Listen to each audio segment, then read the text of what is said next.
এটা তোদের একটা টেকনিক, মানে দুদিন পর পর গাড়ি নষ্ট হবে আর দুদিন পর পর গাড়ি আমি তোদের গ্যারেজে নিয়ে আসবো, তোরা তো টাকা পাবি। তোরা ইচ্ছে করে গাড়িটা নষ্ট করে দিস যাতে দুদিন পর পর এখানে গাড়ি নিয়ে আমি আসি। ম্যাডাম শুনেন, এটা আমার কোনো টেকনিক না। আপনি একটা জিনিস ঠিক করতে দিয়েছেন, ওটা ঠিক করে দিছি। আবার যদি নষ্ট হয়ে যায় ওটা দোষ তো আমরা নিব না, ওটা তো দোষ তো আমাকে হয় না। ছোট লোকের বাচ্চা, তোরা এত বড় সাহস তুই আমাকে লেকচার দিস? তোকে থাপ্পড় মারাটা কম হয়ে গেছে, তোকে আসলে জুতো পেটা করা উচিত ছিল। এই তুই জানিস না আমরা বড় লোক, আমরা যা বলবো সবকিছু আমাদের কথা মতো হবে। আমি হলাম ধনির দুলালি, আমার যখন যেটা মন চায় আমি তখন সেটা করি। লন, গাড়িটা ঠিক হয়ে গেছে। ঠিক হয়ে গেছে মানে 2 মিনিটে গাড়ি ঠিক হয়ে গেল? হ্যাঁ, একদম ঠিক হয়ে গেছে। বিশ্বাস হয় না তো? আপনি আমার কাজ দিবেন? হ্যাঁ দিব। দেখুন আমার 4টা কার শপ আছে, সেখানে আমার একজন অটোমোবাইল ইঞ্জিনিয়ার খুব ইমার্জেন্সি দরকার। আর আমার মনে হলো আপনি খুব ভালো একজন মিস্ত্রি। বাহ, তোর তো দেখছি অনেক উন্নতি হয়েছে। আগে গ্যারেজে কাজ করতিস আর এখন শোরুমে কাজ করছিস। যাক, ভালোই উন্নতি করেছিস। আপনি কি পাগল হয়ে গেছেন? আপনি ওনার নামে যা তা বলতেছেন, ভেবে চিন্তে বলতেছেন? উনি কে জানেন? উনি হচ্ছেন আমাদের বড় সাহেব। আর বড় সাহেবের পাশে যে মেয়েটা দেখতেছেন ওনার ছোট বোন। এই ছোট বোনের নামে এই শারমিন কার সেন্টার। আর এই ঢাকা শহরে ওনাদের 10টা শোরুম আছে। কি এখনো কি ওনার কথা বিশ্বাস হচ্ছে না? বিশ্বাস না হওয়ারই কথা, কারণ আপনার মতো অহংকারী বড়লোক মেয়েরা কখনো ভাবতে পারে না যে গরিবরাও বড়লোক হতে পারে।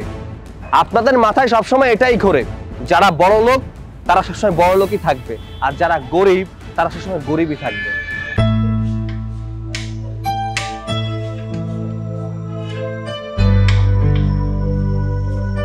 ভাইয়া ওঠো, তোমার জন্য খাওয়া আনছি, অনেক কাজ করছো, আগে খেয়ে নাও।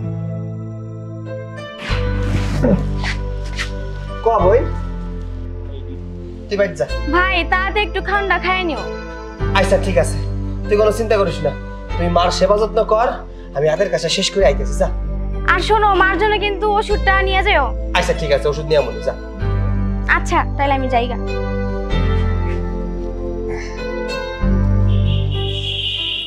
এই ফকিরের বাচ্চারা, কোথায় তোরা? আয় তোরা কে কোথায় আছিস সেদিকে? 15 দিন হয়ে গেছে আমি আমার গাড়িটা কালার করতে দিয়ে গেছি, এখনো ঠিক হয়নি। ম্যাডাম কি হয়েছে, এত চিল্লাইতেছেন কি লিগা?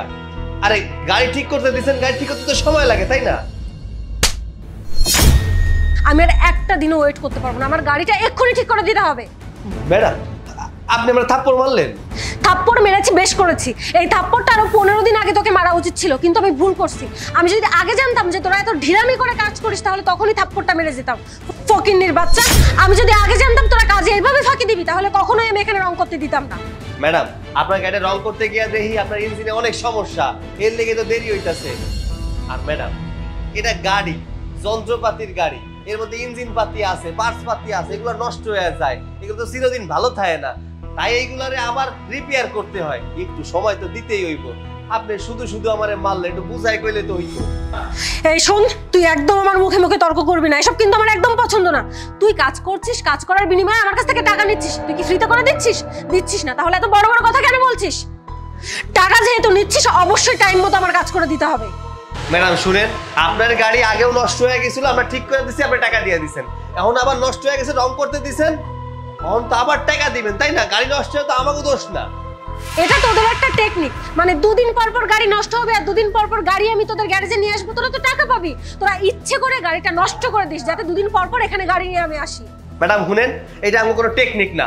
আপনি একটা জিনিস ঠিক করতে দিয়েছেন, ওটা ঠিক করে দিছি। আবার যদি নষ্ট হয়ে যায় ওটা দোষ তো আমরা নিব না, ওটা তো দোষ তো আমাকে হয় না, কারণ ইচ্ছা করে কোনো কিছু নষ্ট করে দেই না। ইলেকট্রনিক জিনিস যে কোনো ভাবে নষ্ট হয়ে যাইতে পারে, তাই বলে কি আমাকে দোষ দিবেন? শুনেন, আমরা টাকা নেই ঠিকই, তবে নষ্ট জিনিস ভালো কইরা, ভালো জিনিস নষ্ট করে আমরা টাকা নেই না। আপনারা হয়তো ভাবেন আমরা গরিব মানুষ ধান্দাবাজ, ধান্দা করে বড়দের কাছ থেকে টাকা নেই, কিন্তু ম্যাডাম আমরা ধান্দাবাজ না, কষ্ট কইরা মাথার ঘাম পায়ে ফেলে তারপরে টাকা নেই। ম্যাডাম একটা কথা কোন তো, আমি যদি এই গ্যারাজের মেকানিক না হইয়া মালিক হইতাম, জীবনেও আমার লাগে এমন করে কথা কইতে পারতেন না। আসলে আপনাদের মতো কিছু সংখ্যক এই ধনিক দুলালিরা আছে, গরিবরে মানুষ বিলাই মনে করে না। আমরা পথের ফেলনা মানুষ না, কুকুর বিড়াই না, আমরা মানুষ। আমাকে একটু সম্মান দিয়ে কথা কইেন। শুনেন, টাকা পয়সা ধন সম্পত্তি সারা জীবন থাকে না, আজকে আছে কালকে মইরা গেলে আপনার টাকা পয়সা সব পরে খেয়ে যাইবো, আপনি আর একটা টাকাও খাইতে পারবেন না। তাই দয়া করে মানুষের লোক একটু ভালো ব্যবহার করেন, মানুষকে সম্মান করেন। ছোট লোকের বাচ্চা, তোর এত বড় সাহস তুই আমাকে লেকচার দিস? তোকে থাপ্পড় মারাটা কম হয়ে গেছে, তোকে আসলে জুতো পেটা করা উচিত ছিল। এই তুই জানিস না আমরা বড় লোক, আমরা যা বলবো সবকিছু আমাদের কথা মতো হবে। আমি হলাম ধনির দুলালি, আমার যখন যেটা মন চায় আমি তখন সেটা করি। আরে তোদের এই যে 2-4টা গ্যারেজ না কিনে নেওয়ার ক্ষমতা আমার আছে, তাই নেক্সট টাইম থেকে কখনো আমার মুখে মুখে তর্ক করবি না। আর আমাদের মতো বড় লোকরা যদি তোদের গ্যারেজে আসে সম্মান দিয়ে কথা বলবি, তা না হলে লাথি মেরে এখান থেকে বের করে দিব। হ ম্যাডাম, এইটা আমি জানি আপনারা হইলেন ধনির দুলালি, আপনারা যা মনে চায় তাই করতে পারেন, চাইলে আমার এই যাতে বাইরে করে দিতে পারেন। যাক ভালো, দেরিতে হলেও তুই বুঝতে পেরেছিস, এতেই আমি খুশি। শোন, আমার বাবার হচ্ছে অনেক টাকা পয়সা, আমার যখন যেটা মন চায় আমি তখন সেটা করি। যা গাড়িটা ঠিক কর, আর নেক্সট টাইম থেকে আমাদের মতো বড় লোকদেরকে সম্মান দিয়ে কথা বলবি। আচ্ছা ঠিক আছে ম্যাডাম, আমি আর আপনার মুখে মুখে তর্ক করুন না, আর 2-1 দিনের মধ্যে আপনার গাড়িটা ডেলিভারি দেওয়ার ব্যবস্থা করে দেব। শোন, জাস্ট 2 দিনই সময়, আর 2 দিনের মধ্যে যদি তুই আমার গাড়ি ঠিক না করতে পারিস তাহলে তোর মালিককে বলে তোকে কাজ থেকে বের করে দিব। কথাটা ভালো করে মনে রাখিস।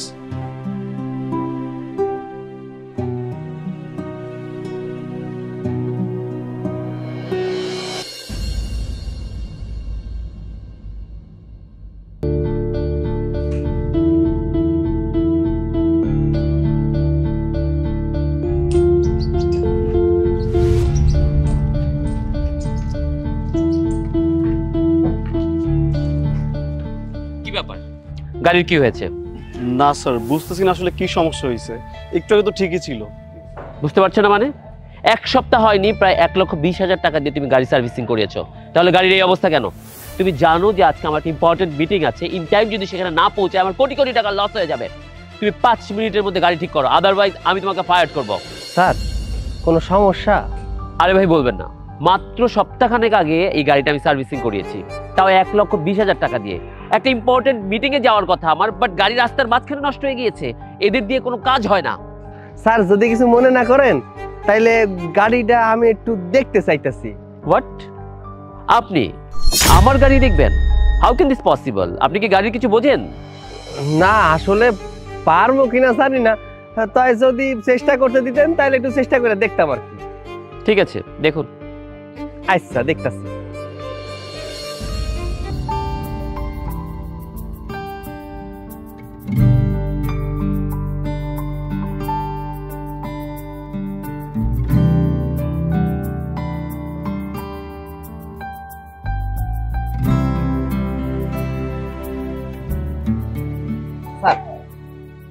লন, গাড়িটা ঠিক হয়ে গেছে। ঠিক হয়ে গেছে মানে? 2 মিনিটে গাড়ি ঠিক হয়ে গেল? অনেকক্ষণ যাবত তো ট্রাই করছিল, তাছাড়া সার্ভিসিং এও বললো গাড়িতে মেজর প্রবলেম আছে, আর তুমি কিনা 2 মিনিটে আমার গাড়ির প্রবলেম সলভ করে দিলে। How can this possible? হ্যাঁ একদম ঠিক হয়ে গেছে। বিশ্বাস হয় না তো চালাই দেখেন। না না না, আমার চেক করতে হবে না, আপনি যেহেতু বলছেন আমি বিশ্বাস করছি। বাই দ্য ওয়ে, আপনি কি করেন, মানে হোয়াটস ইউর প্রফেশন? লেখাপড়া করেন না কি করেন? লেখাপড়া অনেক করতে পারি নাই, ওই ইন্টারমিডিয়েট পর্যন্ত পড়ছিলাম, পরে জীবিকার তাগিদে একটা গ্যারেজে কাজ করতাম। ওই জায়গাটা ঝামেলা হয়েছে, আমার মিথ্যা অপবাদ দিছিল, এর লেগা কাজ থেকে আমার বাইর কইরা দিছে। অহন নতুন কাজের জন্য একটু ঘুরতাছিলাম আর কি। ওকে ওয়েল, এ নাও, এখানে বেশ কিছু টাকা আছে, রাখো। আরে না না স্যার, আমরা টাকা দিয়েন না, আমি টাকা নিতে পারুম না। মনে করেন আমি আপনার সাহায্য করছি। শুনেন, আপনি যদি আমার গ্যারেজে গাড়িটা নিয়ে যাইতেন তখন আপনি আমার টাকা দিলে আমি টাকা নিতাম। আমি তো নিজে থেকে গাড়িটা ঠিক করে দিছি, তখন আমার টাকা দিতে হইব না। বাহ, আপনার চিন্তা ভাবনা তো খুব সুন্দর। এই সময়ে এ ধরনের মেন্টালিটির ছেলে পাওয়া খুব টাফ। আপনি যদি চান আমার কোম্পানিতে জয়েন করতে পারেন। সত্যি কইতাছেন? আপনি আমার কাজ দিবেন? হ্যাঁ দিব। দেখুন, আমার 4টা কার শপ আছে, সেখানে আমার একজন অটোমোবাইল ইঞ্জিনিয়ার খুব ইমার্জেন্সি দরকার, আর আমার মনে হলো আপনি খুব ভালো একজন মিস্ত্রি। আমি চাই আপনি আমার ওই অটোমোবাইল শপের হেড ইঞ্জিনিয়ার হিসেবে জয়েন করুন। এই নিন আমার ভিজিটিং কার্ড, টাইম মতো চলে আসবে। আপনারা যে কি বইলা ধন্যবাদ দিমু, আমার কাছে তো কোনো ভাষাই নাই। আমি কাজ খুঁজতেছিলাম, এত বড় একটা কাজ পেয়ে যাবো আমি তো ভাবতেও পারতাছি না। আচ্ছা ঠিক আছে, আমি কালকে সকাল সকাল চলে আসুন। ধন্যবাদ দেওয়ার কিছুই নেই, আপনি আমার অনেক বড় একটা উপকার করেছেন। আমার এখন একটা বড় ডিল ফাইনাল করতে যাওয়ার কথা। আপনি আমার উপকার করেছেন, আমি আপনার একটা উপকার করার চেষ্টা করলাম। বাই দ্য ওয়ে, দেখা হচ্ছে।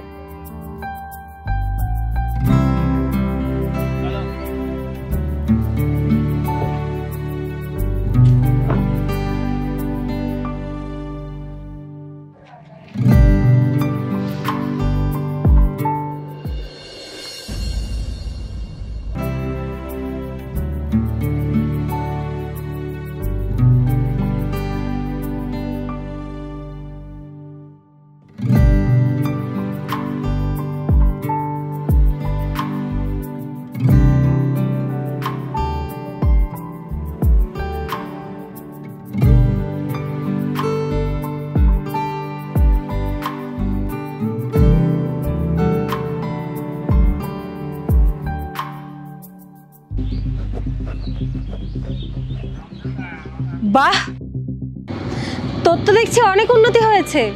আগে গ্যারেজে কাজ করতিস আর এখন শোরুমে কাজ করছিস। যাক, ভালোই উন্নতি করেছিস।